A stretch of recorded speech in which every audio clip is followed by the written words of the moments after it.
Then you ask, well, how do you contend with things wisely? And I would say, well, don't pollute your thoughts with deceit. You compromise your own wisdom.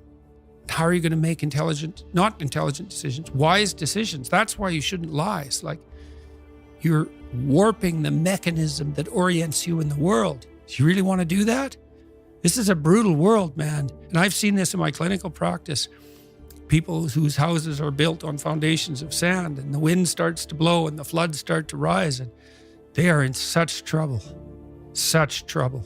If you're lucky and something terrible comes your way and you're reasonably honest and your relationships are in good order, maybe you won't end up in hell. You need to be afraid of that. It's like, don't lie. We're all subject, not least to the judgment of our own conscience. Try to escape from that.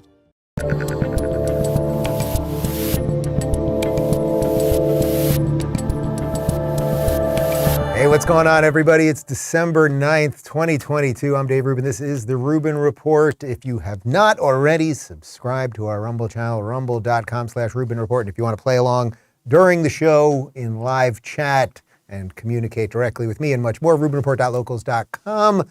And I wanted to do a cold open of that nature, what you just saw and heard right there, as opposed to sort of the more silly ones that we usually start the show with, because these Twitter files dropped last night. It's Twitter Files Part 2, and, well, it's big.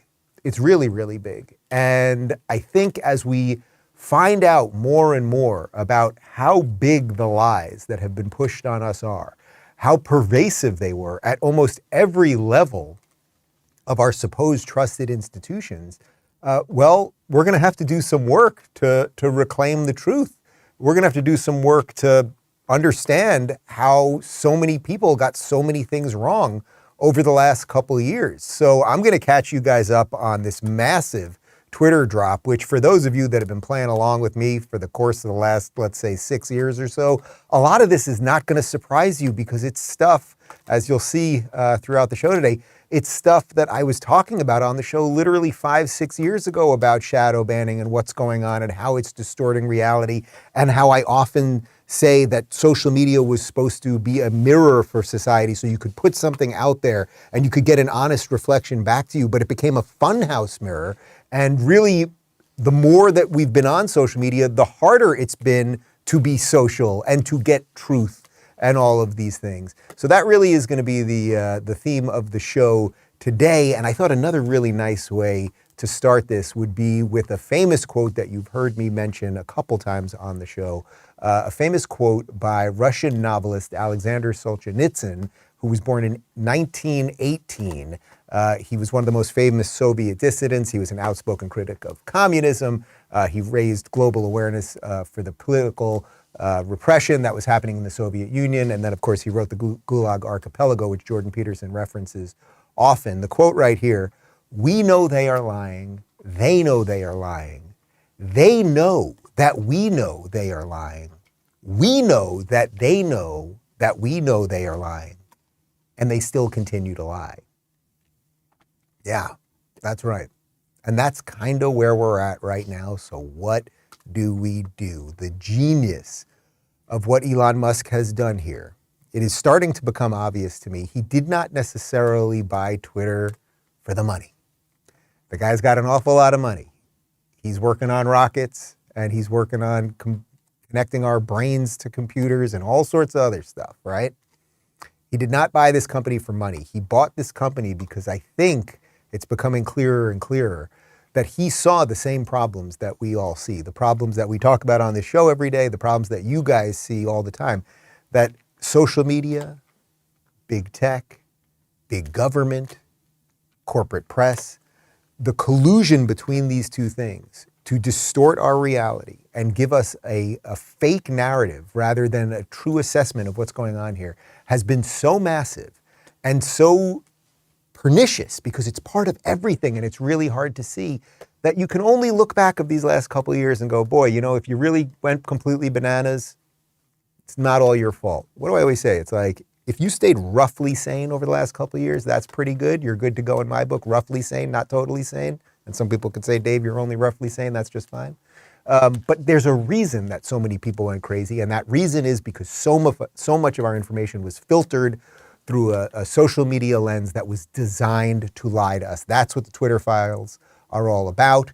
And we are going to lay out a case today. You are going to see it from the top down, from Jack Dorsey at Twitter, the former CEO, who lied literally to me on Twitter, and we've got the receipts about whether they shadow ban or not, to a whole bunch of other people that have been part of this thing. You're going to see it. So, should we get to it? I think we should get to it. I think we got the idea. We've got the new blueprint. It's from Elon Musk, and here we go. So, I want to start with a tweet that I sent out about 2 years ago.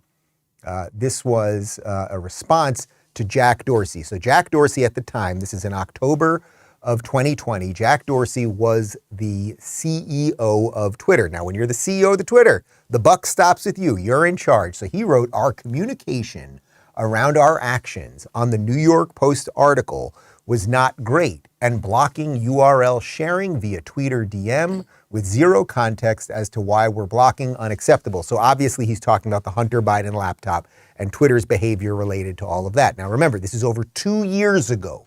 So I responded with a rather simple question. I did not expect to get a response. Lo and behold, I did. I said, "Do you shadow ban based on political beliefs? Simple yes or no will do." And Jack, with 2 letters that I think he will come to regret, wrote no. Okay, this is super interesting. So he's saying that they don't shadow ban. Now, when I saw the response, and as I always tell you with these things, I don't mean to make this about me. I happen to be close to a lot of these things, which is weird. But I want to give you a sort of personal insider view of this, and then we'll get to the sort of bigger issues and the totality of what they've done here. My feeling when he responded to me and said, "No, we don't," just by saying no. So no, we don't shadow ban. It didn't mean much to me because it was like, oh, how do we define shadow ban, right? It's a new term. It's not in the Webster's dictionary. So he's probably playing some linguistic game here. Maybe they don't call it shadow banning. They call it subtle hiding, or whatever definition of shadow banning he has is slightly different than the one I have. But the point is, the way that most people understood shadow banning, the idea of shadow banning over the last couple of years, was the idea that you would tweet something out, or you would post a message somewhere or post a video, and the algorithm, or somehow manually, and we did not know until we now have some information, we'll get to that in a moment, would depress the views on that. So it's shadow banned as opposed to outright banned, because an outright ban, you know what happens, right? If you're banned, you're suspended, you get an email, you can't get into your account, you know you're gone.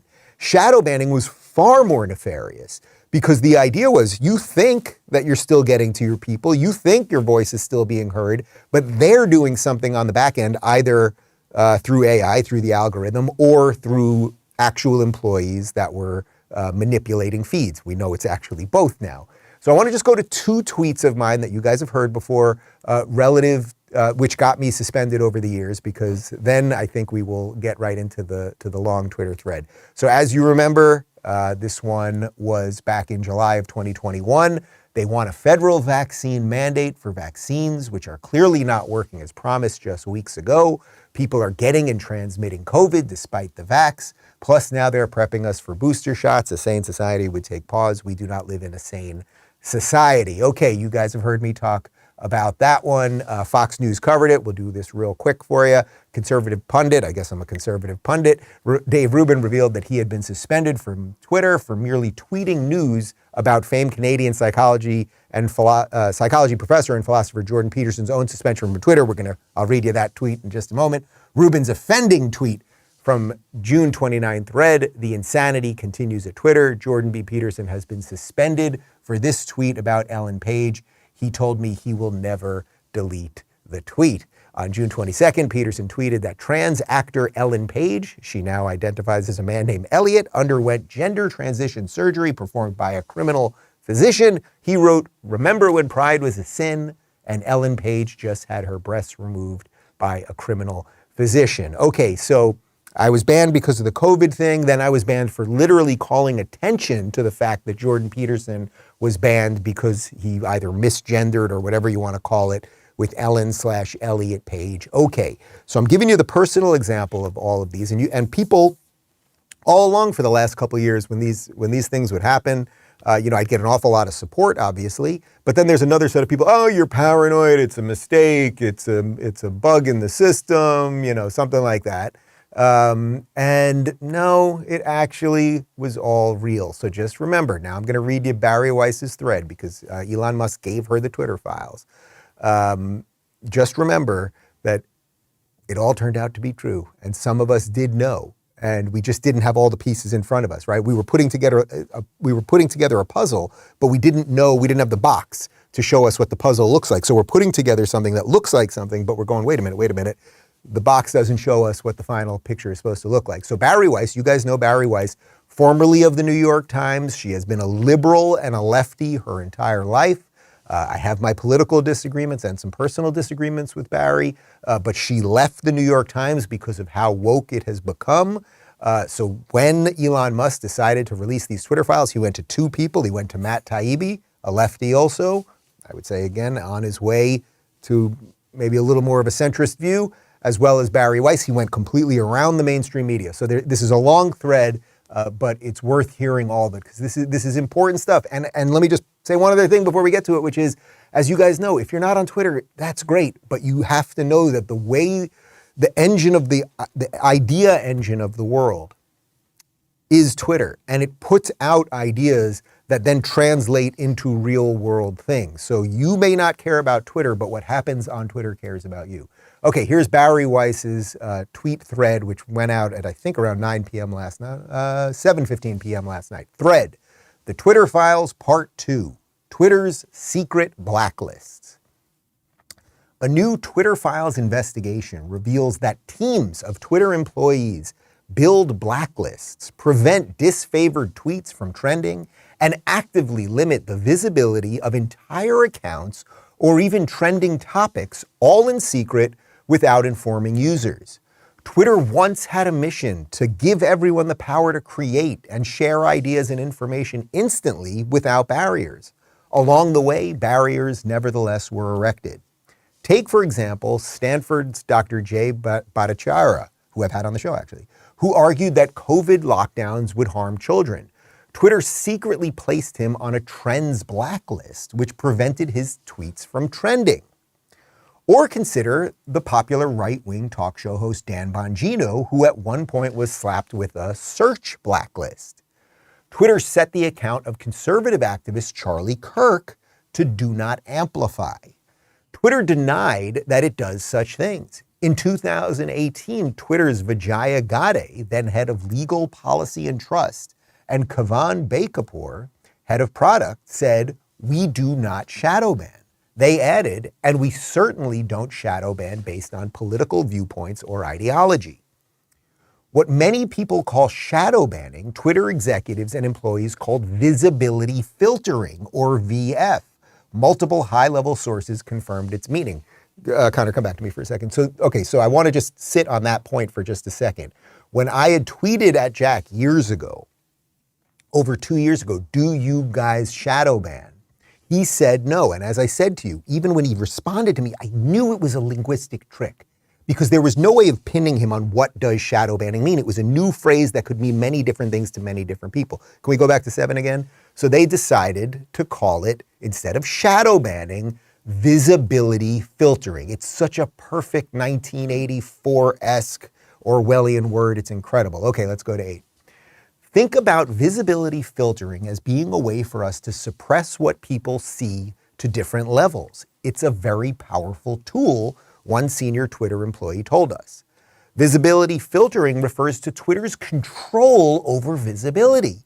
It used VF to block searches of individual users, to limit the scope of a particular tweet's discoverability, and to block select users' posts from ever appearing on the trending page, and from inclusion in hashtag searches, all without users' knowledge.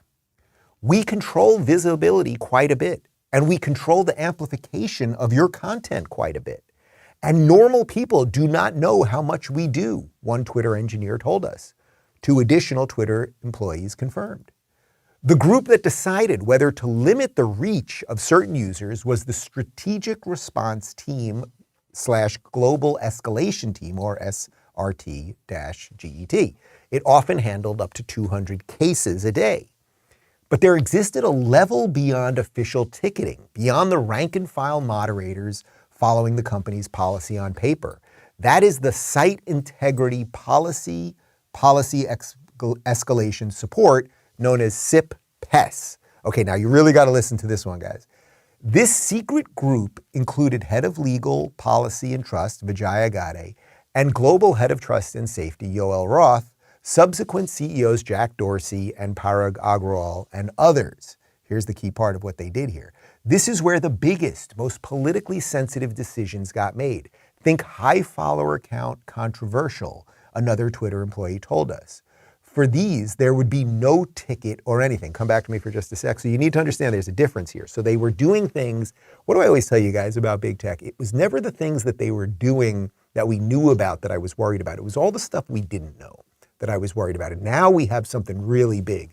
It's not just that average employees at Twitter could depress someone's views or hide them from search or make sure that they didn't trend. Then they had the highest level executives at Twitter, Jack and Parag and Vijaya, these people, where they had, in essence, what this is saying is they had a God mode that would not be ticketed, that they were able to do things that there would be no record of. That's what's going on here. So if they wanted to take out Charlie Kirk, Dan Bongino, Dave Rubin, Jordan Peterson, blah, blah, blah, they could do it without there even being a record of what they were doing. Now let's continue. This is where the biggest, most politically sensitive decisions got made. Think high follower count controversial, another employee told us. Okay, so I got you. So there would be no ticket or anything. Okay, you got that one.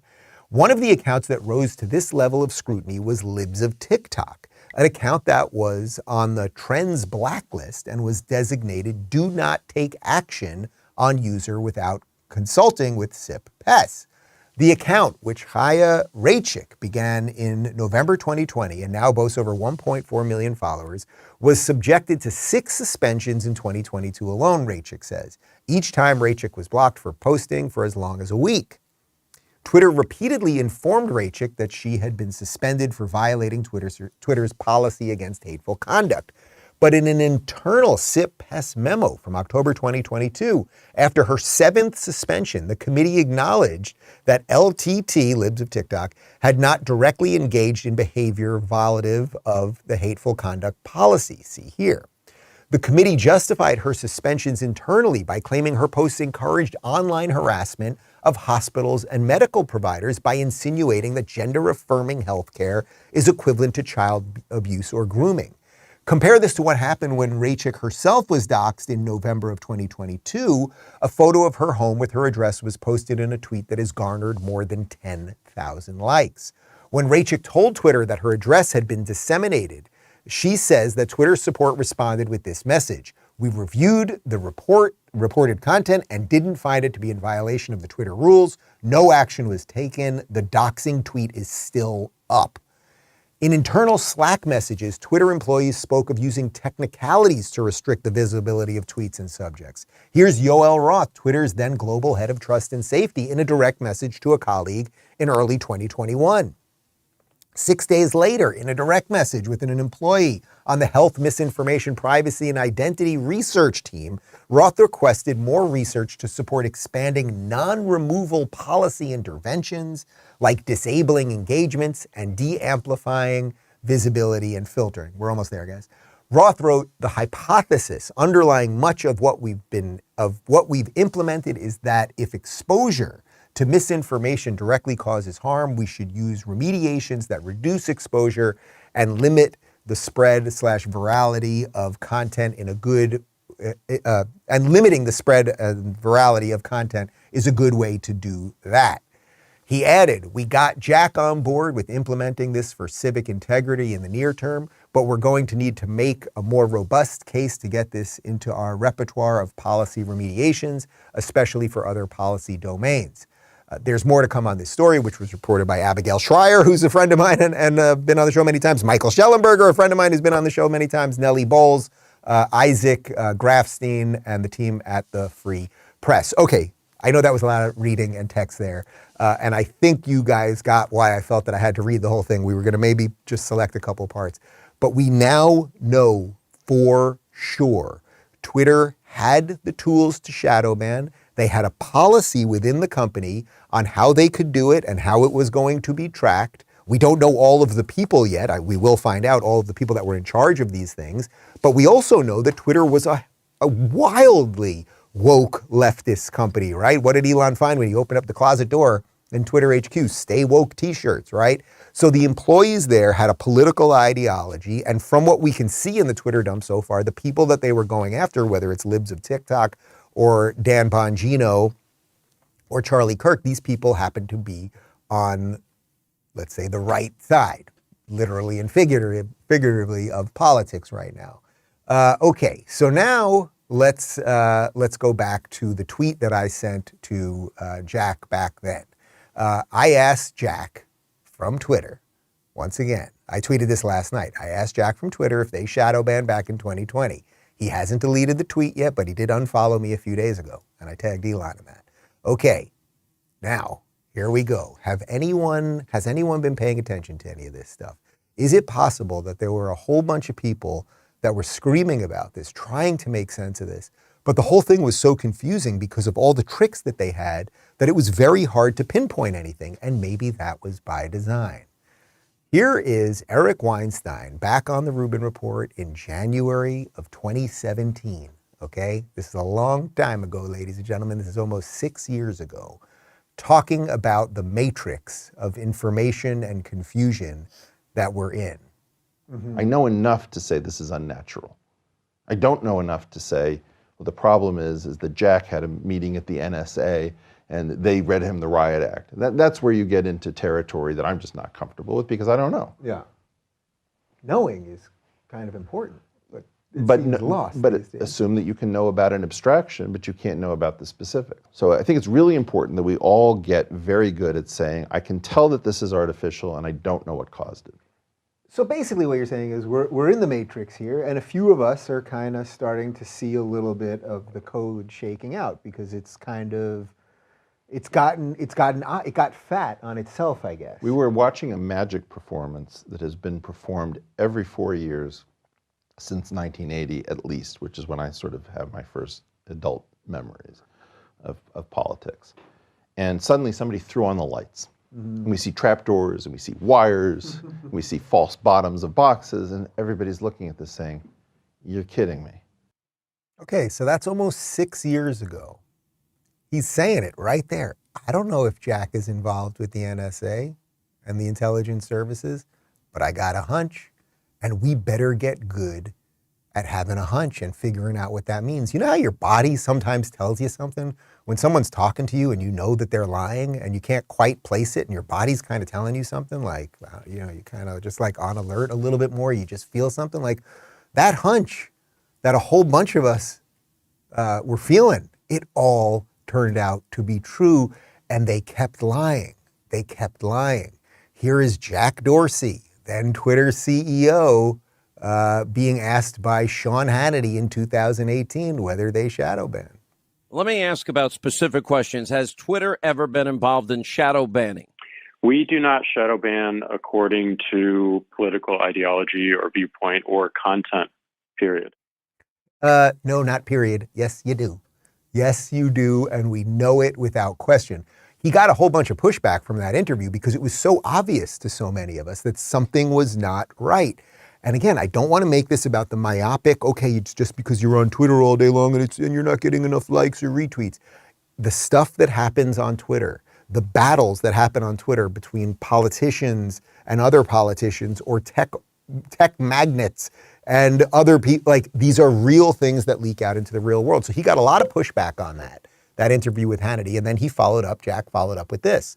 Following up on this with a lot more detail, we don't shadow ban, and we certainly don't shadow ban based on political viewpoints. That's a really funny way of saying something, isn't it? We don't do the thing, and we especially don't do it the way you think we do it, right? That's how much we don't do the thing that we don't do.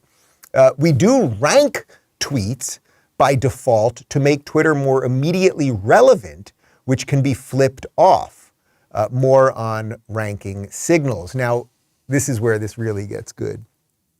3 days before I asked Jack whether he shadow banned, and he said no. And this is then 2 years after, right? Because that was in 2020.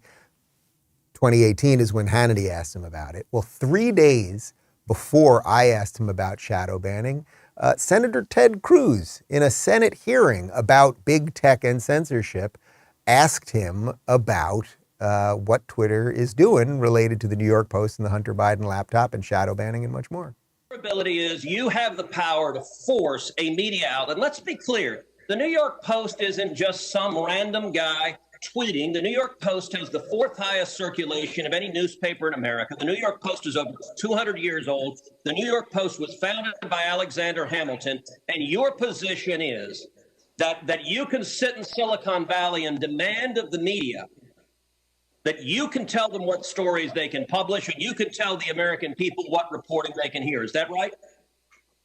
No, this was a, every person, every account, every organization that signs up to Twitter agrees to a terms of service. Terms of service is so public. Media outlets must genuflect and obey your dictates if they wish to be able to communicate with readers. Is that right? No, not at all. We recognized an error in this policy and specifically the enforcement. You're still blocking their posts. You're still blocking their posts. Right now, today, you're blocking their posts. We're not blocking the post. Anyone can tweet. Can the New York Post post on their Twitter account? If they go into their account. No is your answer to that. No, unless they genuflect and agree with your dictates. Anyone can tweet. So Twitter takes the view you can censor the New York Post, you can censor Politico, presumably you can censor the New York Times or any other media outlet. Mr. Dorsey, who the hell elected you and put you in charge of what the media are allowed to report and what the American people are allowed to hear? And why do you persist in behaving as a Democratic super PAC, silencing views to the contrary of your political beliefs? Good work there, Ted Cruz. I'll get you a beer next time I see you. Yeah. So that is 3 days before I then again asked Jack if they shadow ban. He says no. And the thing is, the guy was obviously lying the entire time. Ted Cruz knew he was lying. He said we recognized an error. He's talking about the Hunter Biden laptop and how they censored the story, that they recognized an error, except it wasn't an error. It was clearly by design. They had teams of people that it was their job to do just this, to fill out these tickets, make sure certain things didn't show up in search, make sure things couldn't trend, and that people couldn't tweet certain things or DM them, et cetera, et cetera. So he lied. I think that it's possible that he could be in trouble because he probably lied under oath to Ted Cruz. Whether he lies to me on Twitter is irrelevant, but lying to a senator under oath about whether you shadow ban or not. And again, I think he'll get a good lawyer, and the good lawyer they'll just get so lost in the word shadow ban, sort of like Bill Clinton. What's the definition of is, right? It depends on the definition of is. That wasn't a good Bill Clinton. It depends on the definition of is. How was that? That was really good. I used to do a good Bill Clinton. Wait. I did not have sex with that woman. That's not so great either. Whatever. All right. Okay, anyway. Anyway, last night, all hell's breaking loose on Twitter. People are freaking out. And I wanted to get ahead of one thing, because actually, for as bad as the Twitter shadow banning is, and whatever else, whatever manipulation they've done there and how they make things trend and how they purposely design trending stories to make people hate each other and all that stuff, for as bad as all that is, I actually think that YouTube particularly is manipulating us way more than that. And I think you guys know that. Just by whatever your viewing habits might be, right? There are times, you guys tell me this all the time, people tell me this when I meet them at the store or at the airport, and then we get emails about this all the time, and I get it from my own viewing habits. There are times when our videos, I'm talking about Rubin Report videos, go out to all sorts of people, and we're getting all sorts of clicks, and I look in our analytics, and it's like, we're recommending your videos more, and more people are seeing your videos, and people are interacting with your videos more. And then just out of nowhere, the next day, we're not getting recommended. People aren't seeing our videos. I know you subscribe. You don't see it, all of these things. So I think YouTube specifically is doing far more damage. So I wanted to throw one tweet out last night, and then something nice happened here. I said, let me get ahead of this one right now. I think YouTube and Google's manipulation for political purposes is far worse than Twitter's. And then Elon Musk, actually, I didn't even tag him in it, but he saw it, and I guess it's got him thinking. That's the curious emoji, and there's something going on here, wouldn't you say? Anyway, here's the bigger, that's a huge issue, so I don't want to say here's a bigger issue, but a side issue to all of this is, will any of this information wake up the certain set of people who seem impervious to truth, right? I keep talking about how we have to accept that a certain amount of people are NPCs, non-playable characters, that no matter how much you show them, Donald Trump didn't say very fine people on both sides, and Brett Kavanaugh was not a rapist, and all of the stuff, right? Jesse Smollett hoax, and they lied about that, and they lied about the motives for Black Lives Matter and masks and everything. Okay, there's a certain amount of people that are so seemingly tied into all of the lies. They're so so tied into the spirit of the day or something that they cannot extricate themselves from that. So what does the machine do in the face of this? The machine tries to keep your eye off the ball. The machine tries to investigate the people who are actually exposing the lies and trying to get us a little closer to something known as truth. Here's a headline from Post Millennial about what's going on up in San Francisco, where Twitter headquarters is. San Francisco to investigate Twitter over HQ providing beds for employee naps. I think we have a couple beds. Yeah, look at that. These are images of beds. Elon Musk, since he's been there, because he's working his butt off, he gave himself like a little, looks like an IKEA bed, basically. And he's put beds in there. So the city of San Francisco is now looking into that because because Twitter's headquarters are not licensed to be a place where people can sleep overnight. Most of you who have jobs, who have had jobs over the years, you sometimes end up sleeping at work. You know, you shouldn't be. And sometimes, you know, a lawyer that's working all night might sleep on a couch, something like that. But this is also the irony of this, that San Francisco is going to spend at 1 iota of manpower or $1 to look into Elon Musk and what he's doing at Twitter relative to the employees and whether these people are sleeping. Those cots and beds look perfectly nice. San Francisco has tens of thousands of people sleeping on the streets. They have crack addicts and meth addicts everywhere. Hunter Biden could be out there. You know what I'm saying, people? You know what I'm saying? Here's Black lesbian press secretary Karine Jean-Pierre. She can't talk about Twitter and the Biden campaign because, you know, it's not like she's a Black lesbian press secretary or anything. You've said a few times that you really can't talk about communications between the Biden campaign and Twitter. Who is telling you that that's off limits? I've already had that conversation with you, with your colleague, I believe yesterday. I've already addressed this multiple times this week, so I don't have anything more to add. Again, we've litigated this all week. Don't have anything to add. So not a campaign. I'm going to the back. I'm going to. I tweeted this out yesterday, but she is so bad at her job that she really makes Jen Psaki look like Margaret Thatcher. She is so profoundly terrible. She has no answer for anything. Her body language, the constant looking down, everything about her reads as inauthentic. She's actually, I guess you could argue she's great for the job because she is the perfect extension of this administration, which is based in lies and nonsense. And now she has to deal with the soul suck of waking up every day knowing that all you are doing is protecting liars and bad people. But when we let them lie like this, and this was Peter Doocy's point, can we find out a little bit more? And she's, well, we can't talk about it. All he wanted to do was find out a little bit more. We're like, what coordination has there been between the administration and Twitter? Between, say, the intelligence services and Twitter? Well, we can't talk about that. We talked about that already. What, really? We did? Did we get a name? Did we get an email address? Can you point me to a small building somewhere? Of course not. Of course not. But what's this really about in a sort of real politics way, right? When I always say it's like, okay, you may not be on Twitter, but what happens on Twitter cares about you. So how is this stuff related to what is going on in the country right now? Well, when we let them lie like this, it basically creates a legitimate consequence for all of us because censorship and the denial of truth is a big problem. So one thing that happened yesterday that a lot of people were happy with and a lot of people were not so happy with is that WNBA player, now the WNBA is the Women's Basketball League. I don't know why women need a basketball league because as far as I'm concerned, women are as good as men. When I used to go to the courts as a kid, women were dunking all over everybody, trash talking, kicking the shit out of you, elbows, the whole thing. However, for whatever reason, women want their own basketball league. I don't know why. If you just made it all based on skill, I'm sure it would probably be, I don't know, what do you think, 70% women and 30% men in the NBA? But whatever. Chicks want to play with their own balls. Okay, fine. But Brittany Griner is a WNBA player. I think she was the #1 pick. She's a big star in the league. Happens to be a lesbian. You know, not that there's anything wrong with that. And happens to be black. Not that there's anything wrong with that either. And she got arrested and detained in Russia a while back because she brought in some weed.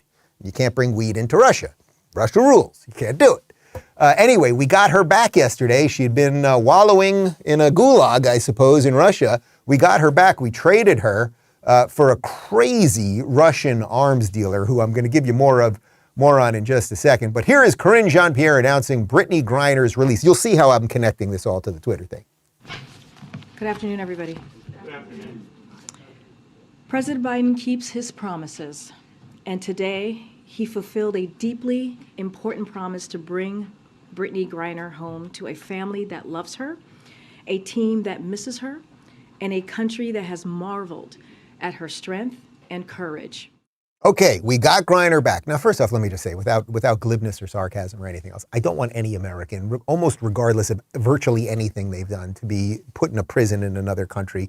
And especially in a case of this, like, she wasn't like massively selling drugs or anything like that. It was her own little weed stash. It's nice to have an American back.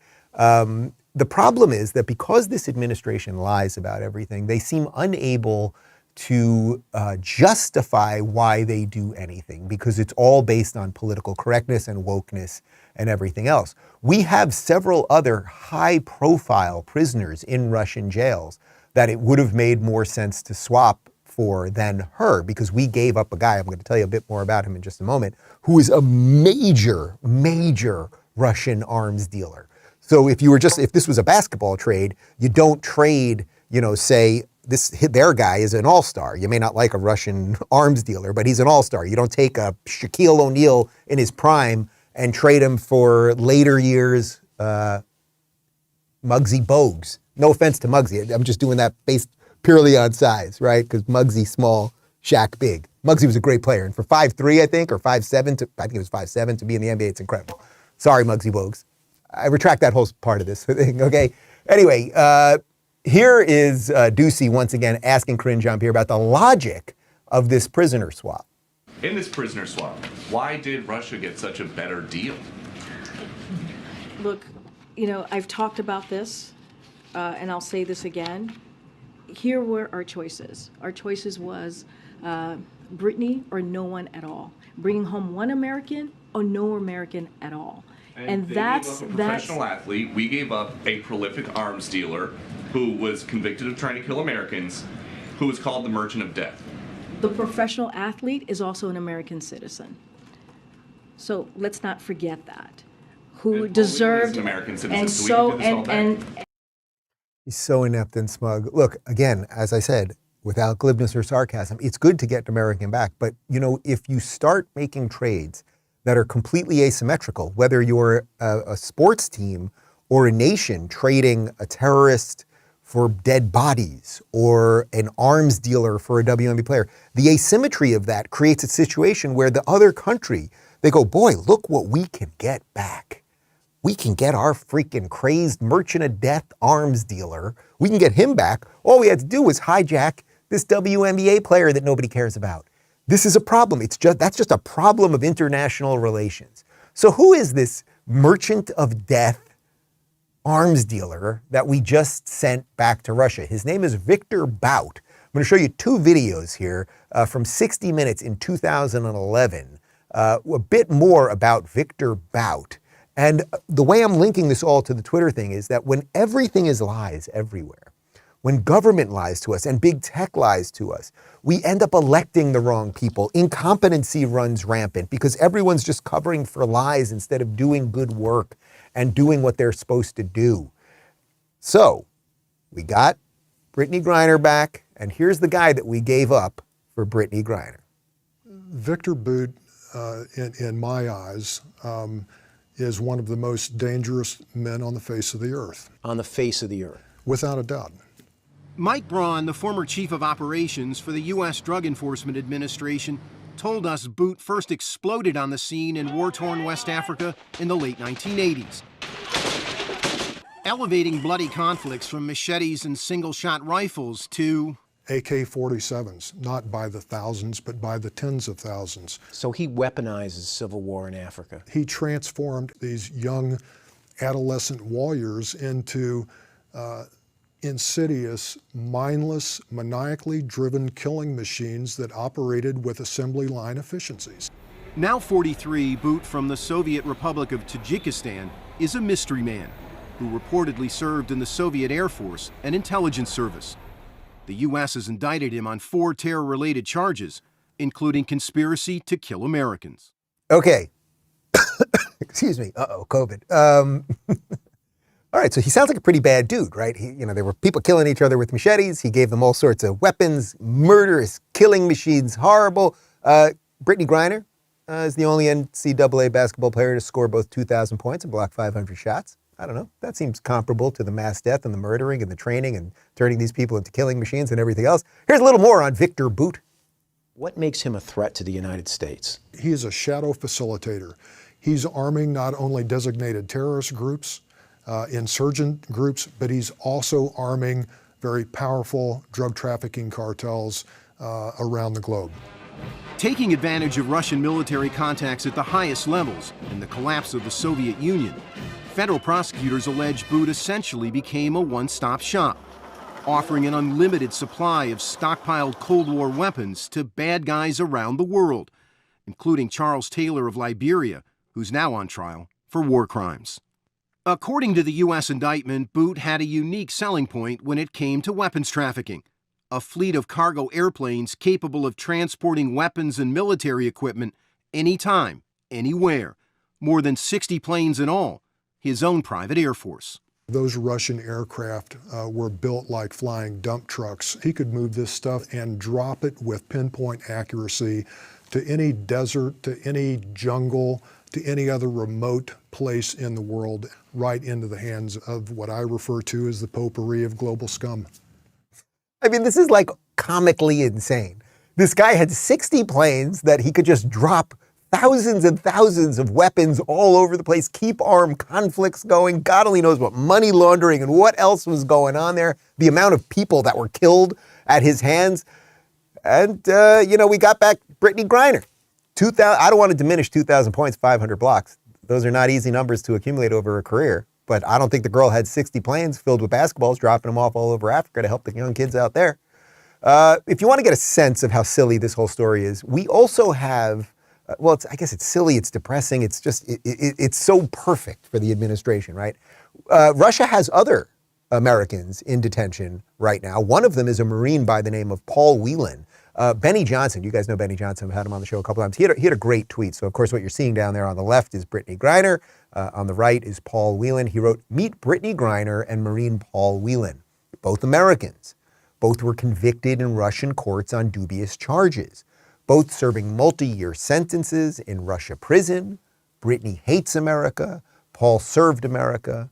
Guess which one Biden traded a terrorist to free? Semper Fi, Paul." So Paul Whelan, it's a little murky, some of the details of why he was detained, perhaps has something to do with spying. I'm not even saying this is a complete apples to apples comparison, but I think it's fairly obvious to anyone that we got the short end of the stick here. But why would we get the short end of the stick? And now this will also connect back to everything in woke world that we're talking about lately. Well, why was it so important to get her back? Well, she was sort of an apex predator of the Oppression Olympics pyramid, right? I mean, she's a black lesbian. This is primo stuff, people. Paul Whelan's a white dude. I think straight. What do we need him for? Don Lemon's very excited because this is good for the gays. I think I would be remiss if we did not mention also the importance this plays for the LGBTQ community. Yes, as we've been talking about black women, this is big. So this is for the LGBTQ community. GLAAD releasing a statement, obviously, just I'm summarizing here that they're happy and that shows the struggles and the danger that members of the LGBT community face around the world. What the high hell are you talking about, Lemon? She wasn't arrested for being a lesbo. She was arrested for spit take. She wasn't arrested for being a lesbian. She was arrested for smuggling drugs into the country. This has nothing to do with LGBT anything. There's no such thing as the LGBT community. If there is, I don't want anything to do with it. These people are just all completely ridiculous, but that is the most important thing. You think Don Lemon's going to do a segment on Paul Whelan? I don't think so. Anyway, one more clip from the Karine Jean-Pierre press conference yesterday, because she was just getting hit left and right, and she's terrible, absolutely terrible at her job, and she's dismissive and smug and condescending and all of those things. And finally, she just couldn't take it anymore. She left. Can you take a question on the U.S.-Africa Summit? Can you take a question on the U.S.-Africa Summit? Karine, why is it so hard to take a question on the U.S.-Africa Summit when the president is leading 50 African leaders, the biggest gathering of leaders of his administration? Why is it hard for you to give me a question? It is not hard. I've answered. Would you let me answer the question, or are you going? Okay. But you don't give us questions. Okay. I'm trying to answer your question. Go ahead, sir. Go ahead. Again, I just tried. You wouldn't let me. Go ahead. No, but can I just tried, and you would not let me, sir. So your colleague is going to ask a question. Go ahead. No, I literally just tried to answer your question. You shut me down. So now your colleague is going to. Let me ask the question first before you answer. Okay. Thanks, everybody. I'll see you tomorrow. Question on the respect for America.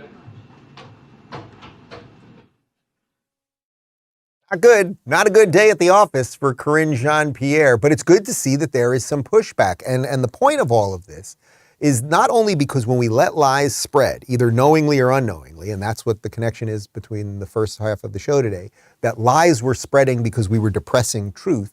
We end up electing incompetent people.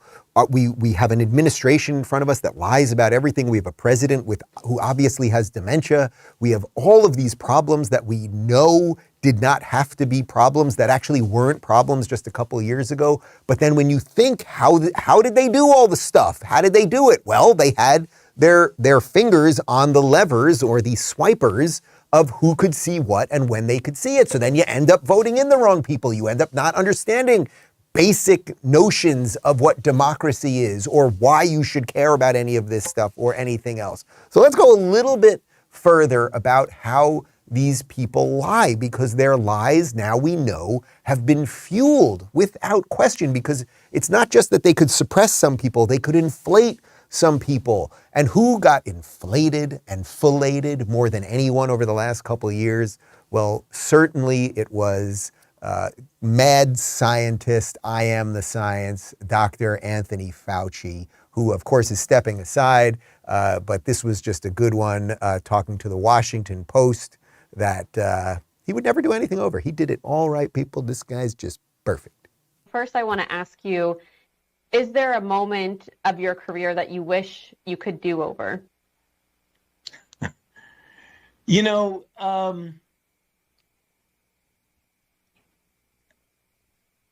Yasmin, no. And I know people are going to respond to that, who say, well, what does he think? He's perfect. Absolutely. I'm the first to admit I'm far from perfect. But when you say do over, you know, I really can't see something that I would do completely over. Yeah. Remember the quote at the beginning of the show, Alexander Solzhenitsyn? Yeah, they know, we know, we know, they know, we know, and they continue to do it. That's the definition of what he is. Because he knows he's been exposed at every level. He knows his emails about not masking and then masking. He knows the videos where he said lock schools down, and then he does other videos saying I never said it. He knows it's all out there, but it just doesn't matter, right? And they're making fun of you at the exact same time. So not only is Fauci getting out of the way, which is great, but Trevor Noah, who was because he's stepping down now, or he's being kicked out, and he should have been kicked out years ago because he took The Daily Show over from Jon Stewart. The Daily Show was, whether you agreed with Jon Stewart or not, and he's certainly gone off the woke deep end, Jon Stewart subsequently, from The Daily Show, but tons of people did watch The Daily Show when Jon Stewart had it. Trevor Noah took over. Nobody watched. You never saw viral clips. It never became relevant in any real way again. So they finally got rid of him, and they obviously would have gotten rid of him earlier had he been white. But he got his privilege points, and that's okay. That's fine. That's how these corporations work. I just wanted to throw back to this moment, because this sort of encapsulates what he was. This moment mocking Americans who were complaining about lockdowns. And after hearing this story, I would love to see an American citizen and a Chinese citizen sit down to talk about COVID. Because you always hear Americans talking about how they feel as though they were oppressed by the COVID restrictions here. Yeah, the Chinese person will be like, it was brutal. I was literally boarded up in my home, beaten up by the police and sent to a quarantine camp. Be like, I feel you, brother. This one summer, I got asked to leave an Applebee's. We are not different at all, my friend. We both suffer. Smug. To come, you know, it's so interesting when you see first-generation immigrants that come to this country to be so hateful of this country. This is sort of the Ilhan Omar syndrome, right? Like, she came here, he came here. You end up becoming millionaires or congresspeople. You're so close to like the seat of power, and you come here to make fun of people because they wanted to live freely. Sorry, Trevor Noah, that we were not quite as bad as China, but you know what? It was far worse than being kicked out of an Applebee's. But it continues with these people who seemingly get everything wrong. One of them, and this one is a massive disappointment. This one is just a massive disappointment. If you would have asked me like 4 years ago what show I wanted to do more than any other show, it was Howard Stern's show. I grew up on Howard Stern, grew up in New York City. I was listening to Howard Stern when he was on terrestrial radio, before he got onto satellite radio, and when every day he was fighting the executives and fighting for free speech and all of that stuff. Well, COVID broke him, Trump broke him. He's just become absolutely crazy. This is from Outkick. Howard Stern thinks Kirstie Alley's opposition to vaccine mandates against COVID-19 caused her colon cancer death. She was anti-mandate. Maybe she didn't go to the doctor soon enough when she wasn't feeling well, Howard said. It's just so vile. It's so vile. By the way, if you didn't hear, Kirstie Alley, who was a wonderful actress, she was on Cheers and she was in Look Who's Talking and a whole bunch of other stuff. She passed away of colon cancer a couple of days ago. She was a conservative. She was outspoken politically. I don't think I said this publicly, but over the last year, we had sort of become friendly. We were actually beginning to work on a sitcom for her with a couple other people. We had a really great concept for a sitcom that she was super excited about. This apparently kicked in out of nowhere. Anyway, Stern has no idea what led to her death. I mean, we know it was colon cancer, but he has no idea what her personal medical decisions were. And being against a mandate has nothing to do with how people take care of their internal personal medical practices, right? So let's get this thing full circle. Why stopping them when they lie matters? Because they'll keep coming. They'll keep sending out more Faucis. They'll keep sending out, who will lie and institute policies that will affect your life. Then they will keep sending out more Corinne Jean-Pierres to lie about the lies, right? They will keep hiring ridiculous bureaucrats like any of the people who just did this trade for Brittany Griner, for the Merchant of Death. They will keep doing all of these things, and they will do it as we expose the lies in real time. So the opportunity here, guys, is there is a moment, there is a little bit of a moment right now where if you can reach out to your friends who have been brainwashed by all of the stuff and say to them, hey, here's this Twitter thread by Barry Weiss, who was a New York Times journalist, who was a lefty her whole life, who now is exposing some of the censorship of Twitter. Do you think that that is legit? Do you think that that is good? Do you think silencing people is good? Now, you may not be able to have that conversation because I know it's awfully hard to do. It is awfully hard to do. But we have a little bit of a moment to get a little mojo. That's actually what I felt like this morning. I woke up this morning after all the craziness of Twitter last night. I kind of felt, I wake up with purpose and a sense of what I'm doing every day and everything else. But I felt a little extra mojo this morning, like, yeah, I was kind of right about a lot of things. I don't think it's because I'm clairvoyant or because I'm so brilliant or anything like that. I actually think it's just because I had my hand to the ground and some level of sanity, and I did not go crazy because of all of these things. And then when you don't do that, the truth will set you free. And I think that's the path that a lot of us are on right now. And that's a good path, because you know what happens if we don't stay on that path of knowing what our rights are, knowing what we believe and why we believe it.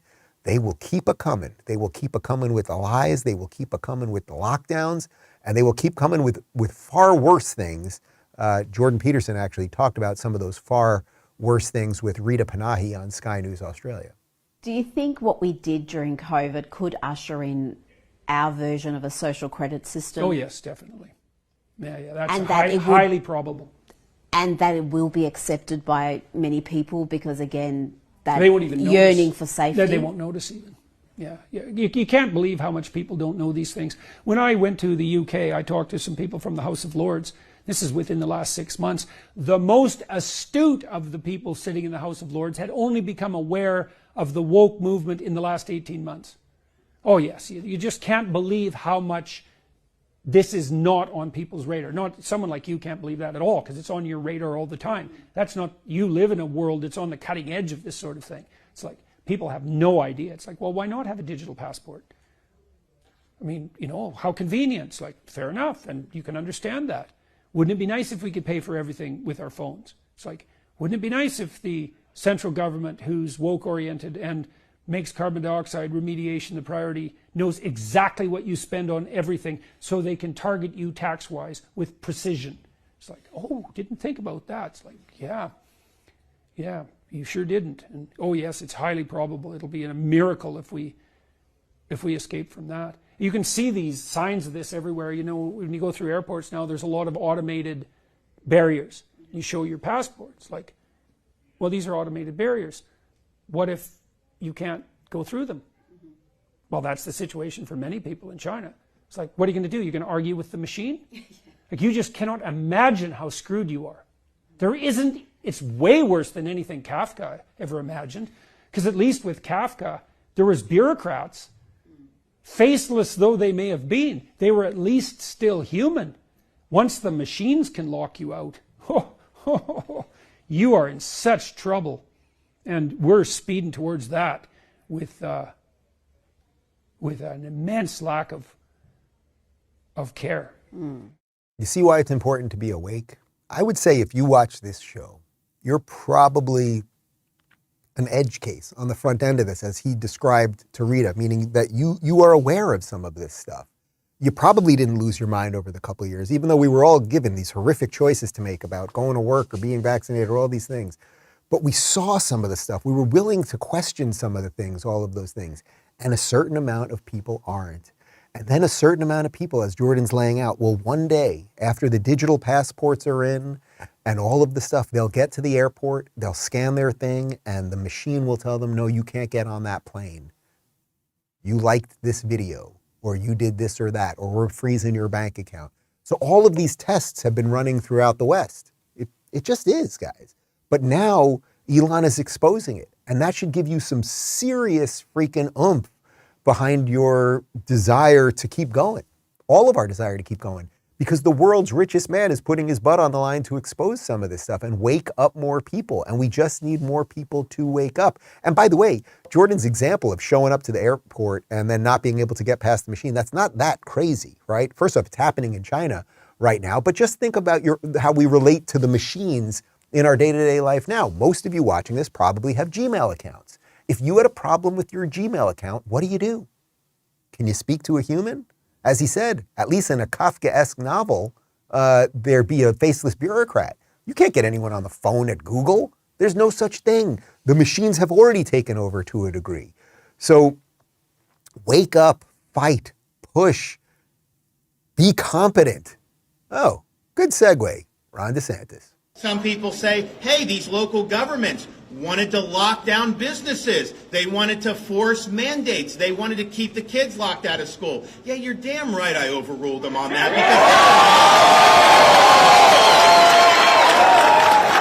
And the fact of the matter is, you don't have the right to do wrong. And if I had not stepped in last year and made sure that these local governments couldn't lock you down, couldn't mandate, we wouldn't let them fine. We had kids in school last year because of me, not because of them.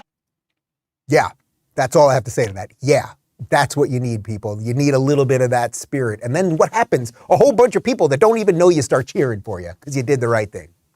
Guys, stick around for a cold close in just a moment. I think we're about to enter longest show ever territory right now. We're there. We're going to be there in about 2 minutes. Comments from the locals community. Margot says, work on that accent, Dave. You're in the South now. All right, I want to do that. I used to do a pretty good bill.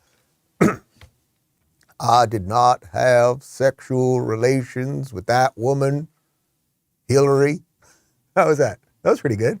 I did not have sex. It depends on your definition of is. Eels, something, okay, not great. Roses says, I think they really believe they know best. They are just so smart. Hell, they got trophies and ribbons for just showing up to soccer when they were 5. You know, that's funny. I remember, I kid you not.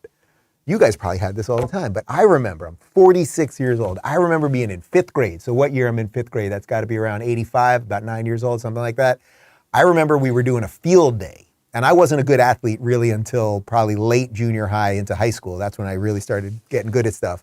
So, and we had like a field day out there. You know, you do all different things, the egg carry and the bike that you got to go slow and all that stuff. And I didn't place in anything. And I remember it was a yellow piece of paper about half the size of a regular thing. And it was, I don't remember if it said participation trophy or something, but you were out there today and you didn't kill yourself. And I remember thinking, this is messed up. Nobody should get this piece of paper. What am I going to do with this piece of paper? I'm going to put it on the Gaylord Fokker Hall of Fame thing. Peter, that's a good reference. If anyone got that, you got that? Yeah. Peter says, it's the gaslighting I hate the most. We all knew what was going on. Yeah, we have been gaslit, guys. The media, corporations, big tech, they have lied to us about all these things, but that's the chance. That's the chance, right? Because now it's being exposed. So again, it's what you do with it within your life now, knowing something a little bit more approximate to the truth.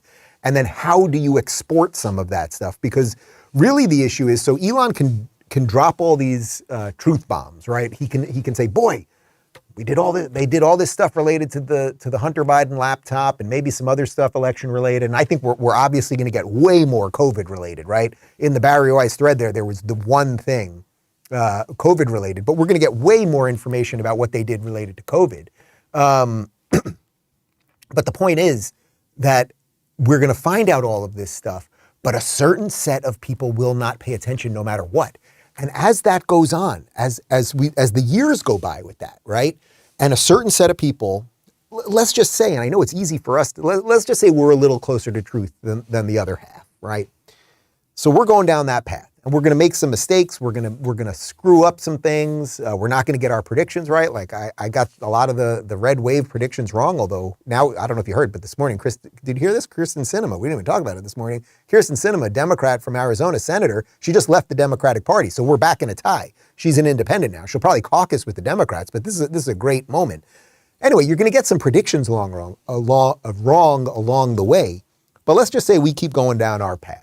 We, whatever that means, people in red states, people who are somewhat red-pilled, people who are functional and have jobs and believe in family and all that stuff. So we're going to keep going down that path. And then there's this other set of people who always believe in the thing of the day, the outrage of the day. That's partly why they have to keep them outraged. Outrage burns hot, but it burns pretty quick. So you can get everybody to put the Ukraine flag on and I'm for chopping kids' genitals off and Black Lives Matter and all these things, but you got to keep them going through all that nonsense.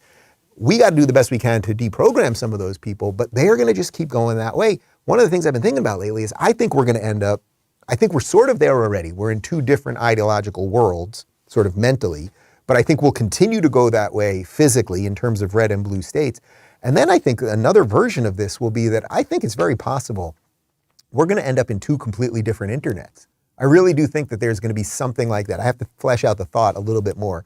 But that basically there will be sort of a Twitter sort of Elon Musk basic respect for truth and free speech and American principles internet. And then there'll just be this very hyper-controlled NPC internet where there won't be a lot of discussion, but you will get authoritative information.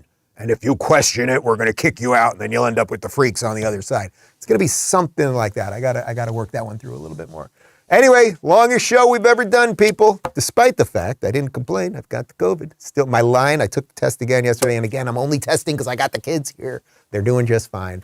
But my line was a little thinner yesterday. I think by the end of today, I'll be all right, and everything will be fine for the weekend. Oh, I'm very excited. You guys know what I'm doing tomorrow night? I'm going to see Frankie Valli. Frankie Valli, 84 years young. He's still doing it, people. I'm going to see Frankie Valli tomorrow night. Can't wait. Have a great weekend, everybody. The truth will set you free. And we leave you with, because we didn't give you enough of them, here's a little more Jordan Peterson. You do not have the power to twist or distort reality without it snapping back at you in ways that you can hardly possibly imagine. You think that lying protects you. That's wrong. And you think, well, how could it possibly protect you? What you're trying to do is to adapt to the world. And if you lie so that you're no longer adapted to the world, then you're going to run into sharp objects and fall into holes non-stop. And the blinder you are, the sharper the objects and the deeper the holes. And when you really understand that, like once I understood Solzhenitsyn's connection between lying and the totalitarian state, well, there's no way I'm going to say things that are false, because that's the road to hell. Not metaphysically, not philosophically, actually, really, for sure, this will happen. And as a clinician, this is one of the things that also terrified me. I never saw anyone ever get away with anything. The chickens always came home to roost. People paid for every sin. Sometimes it took them years to draw the causal connections.